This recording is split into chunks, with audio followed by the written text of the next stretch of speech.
No, it's not hyperbole to say that Bud Light has finally admitted defeat. It has been destroyed, it's been nuked from orbit, and it's all been caught in 4K.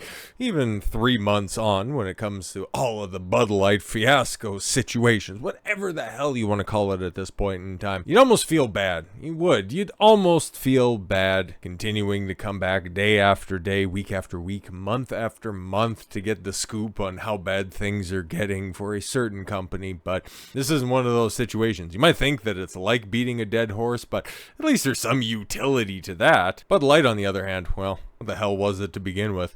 Bud Light distributors no longer expect sales to recover from Dylan Mulvaney disaster. Yo. Well, it's like, well, you can't recover with an attitude like that. I hear that there's a young, aspiring, up-and-coming motivational speaker that's only charging a meager $40,000 per appearance, so maybe if you need to raise morale, hey, you can give him a call. But many Anheuser Busch distributors say that they are resigned to their painful Bud Light losses, and that they have given up on luring back disaffected customers following Dylan Mulvaney fiasco.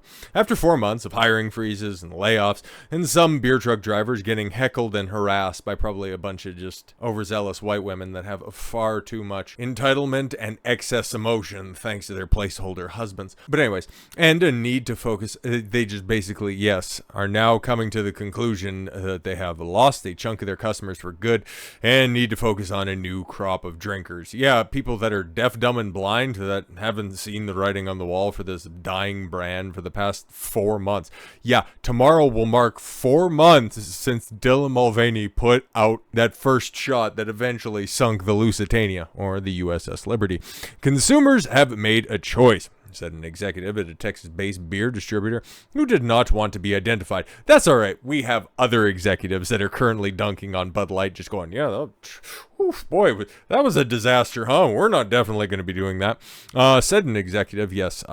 They have left Bud Light, and that's how it's going to be. I don't envision a big percentage of them coming back. Yeah, it's kind of shown that about 30%, 25 to 30%, depending on the sales data that you're looking at, aren't coming back at all, at least right now. Sales of other Anheuser Busch beers, including Budweiser, Michelob Ultra, and Busch Light, have also seen a decline since Bud Light's marketing tie-up with the transgender influencer. What's more, those customers have likely found Bud Light's competitor, including Coors, Miller Lite, Yuengling, and then also what you can anticipate, because do we have the numbers for July yet? Probably not specifically, but it looks like the king of beers, the #1 beer brand in America, is finally officially going to be handed off to Modelo Especial this upcoming month. Way quicker than it was ever anticipated. Alyssa Heinerscheid was definitely prescient with her prognostication that, Bud Light is a dying brand. We need to shift away from the old marketing tactics that worked onto a new one that will effectively kill the brand in an expedited fashion. Normally, when it comes to certain issues, I am all for accelerationism. Let's just go ahead and get through the hard part quickly. Well, who knew that somebody else was even more zealous in spreading the awareness? But Bud Light suffered another one dramatic weekly plunge in sales in the wake of the Dylan Mulvaney fiasco, accelerating the end of the brand's reign as the nation's top-selling beer faster than anticipated. Anheuser-Busch brand saw sales plummet 26.8%. Oh, yeah, that's not good. That's not good at all, ending in July 22nd.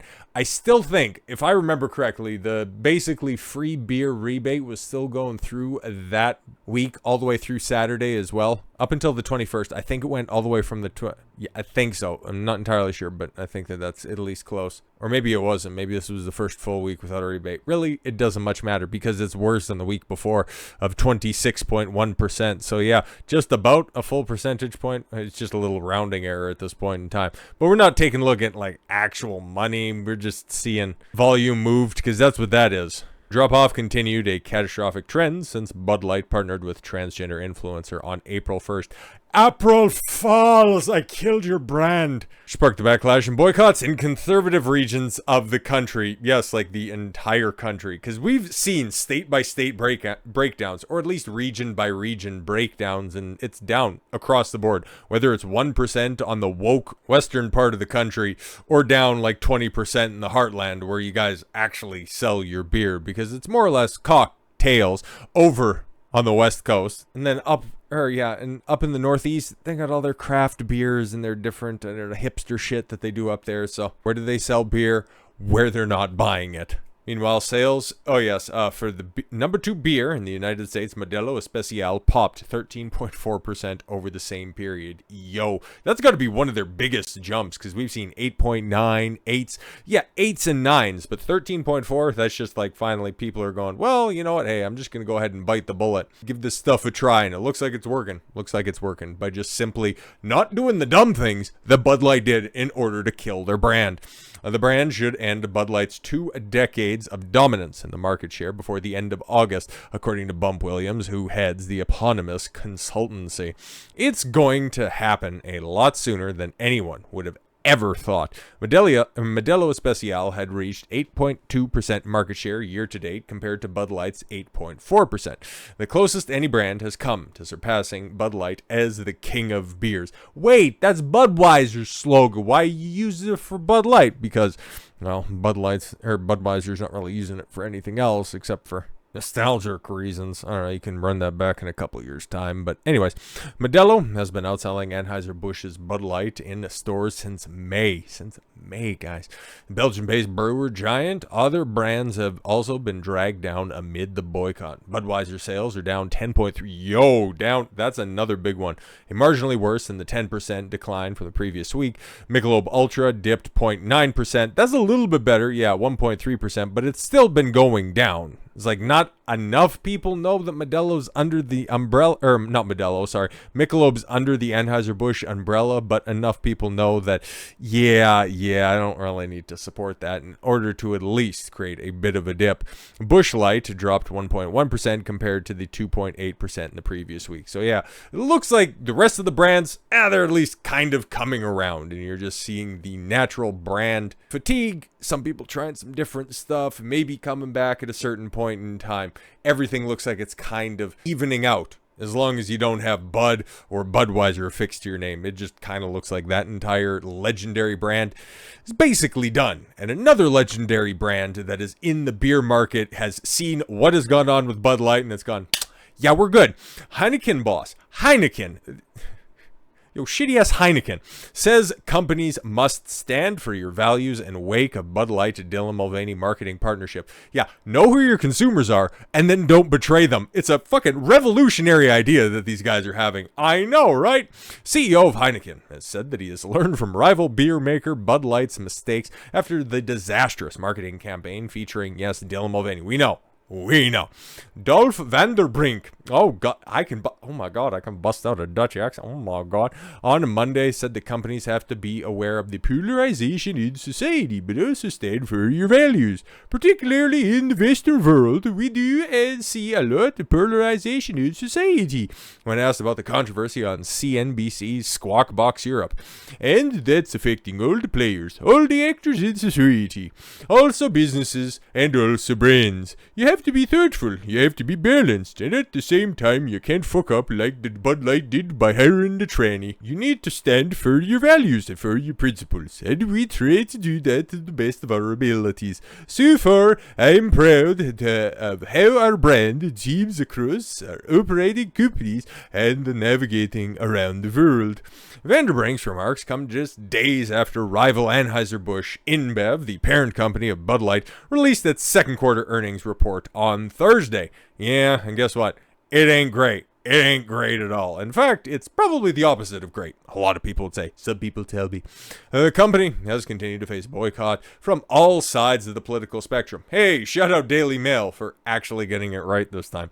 For its campaign with Mulvaney, since she announced the partnership in a video at the beginning, the very first day of April. In the aftermath, many conservatives stopped buying. Wait, you got it right. But then you said conservatives. Okay, maybe they'll bring up the fact that the LGBTQ, whatever, XQC plus 2 negative ampersands, whatever the fuck the alphabet mafia wants to call themselves, getting rid of the beer because they didn't simp for their queens hard enough. It's so fucking warped.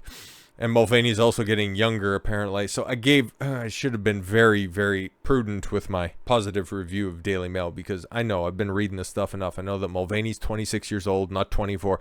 You're just referring to 24 packs that nobody's buying on those shelves and just leaving there to collect dust. Kind of like Dylan's dick that ain't going to be working no more. Spoke against the company for hiring a trans person and not publicly standing by them. And again, just showing that this is all a solipsistic, narcissistic endeavor.